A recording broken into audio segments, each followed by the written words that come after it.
მეომბუდსმენი ამ სახელწოდების კონკურსის სახალხო დამცველის აპარატმა ჩაატარა 2003-მდე მოსწავლე ადამიანის უფლებებს გაეცნო ომბუდსმენის აპარატმა უკვე გამოავლინა კონკურსში გამარჯვებული 3 გუნდი, მათ სპეციალური პრიზები სახალხო დამცველმა, განათლების მინისტრმა და ევროკავშირის წარმომადგენელმა გადასცეს პროექტს ევროკავშირი აფინანსებს. ლელა ციკლაური გიამობთ. იყო ერთი ქალი, რომელსაც ქმარი მოუკვდა და დარჩა ვეღმძიმედ. შემდეგ ეს ამ ქალმა რაც აიმშობიარა, სამშობიაროში მოატყუეს, რომ თქვენი შვილი არის მკვდარია და სინამდვილეში ეს ბავშვი გააშვილეს უკანონოდ.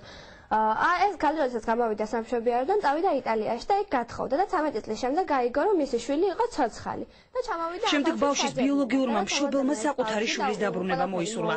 ვისთან უნდა ეცხოვრა მოზარდს, მშობლებთან თუ მშვილებლებთან და იცავს თუ არა ამ შემთხვევაში კანონი ბავშვის უფლებებს. ეს ამოცანა ერგო ანა კლდიაშვილს კონკურსის ბოლო ეტაპზე, რომელიც სახალხო დამცველის ოფისმა მოაწყო.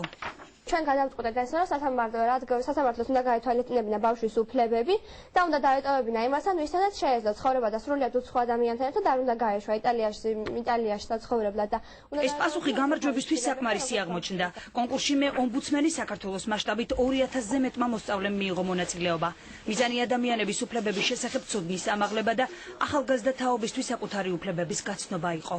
ყველაზე კარგად უფლება დაცული არის ის ადამიანი, რომელმაც იცის საკუთარი უფლებების შესახებ. მოზარდებმა აქედანვე უნდა იცოდნენ არა მარტო საკუთარი უფლებები, არამედ ის, რომ საქართველოში არსებობს დაწესებულება, რომელსაც ომბუდსმენის ინსტიტუტი ქვია.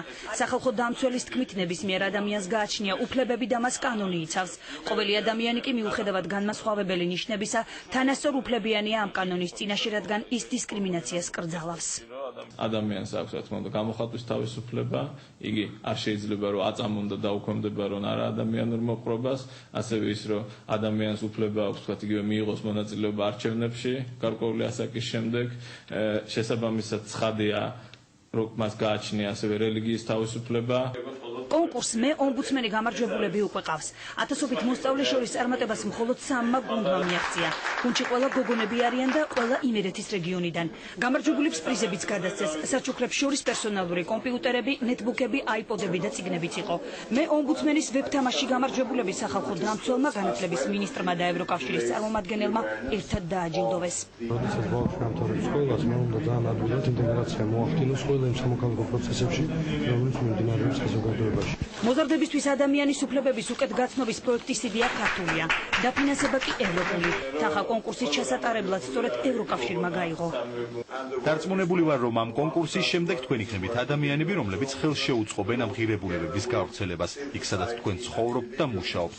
როდესაც კონკურსი კვლავ ჩატარდება, გთხოვთ ასპარეზი ბიჭებსაც დაუთმოთ, თუმცა გოგონებმაც კარგად გაართვეს თავი მოცებულ დავალებას.